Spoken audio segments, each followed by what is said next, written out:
Halo kawan, jika korang nak cari kabel dengan lebih senang, boleh guna alat ini.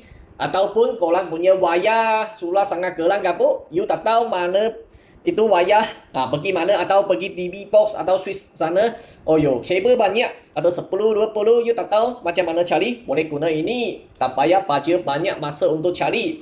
Janji you kena tutup itu main switch, tutup api. Okey, jadi korang boleh guna ini bagi signal.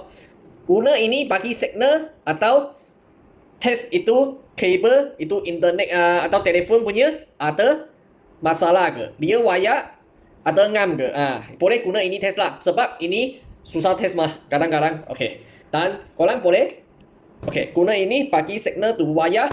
Nanti ini boleh cari, ini buka, dia tekat, dia boleh cari. Korang tengok. Okey, sebab ini bagi signal, ini bagi signal, ini cari dia punya. Okey, jadi korang sudah faham ke? Korang tengok, sekarang ini sudah pakai signal, itu kabel lah, sudah pakai signal itu kabel coklat.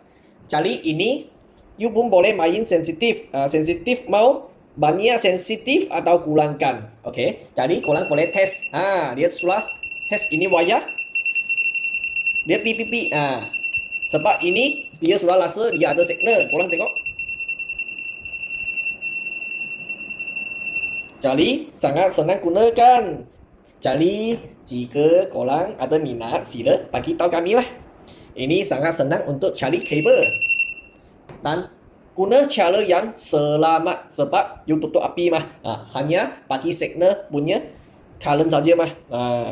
Jika test kabel ada ngam ke, boleh tengok ini, dia akan bagi signal tengok ini kabel ada putus ke.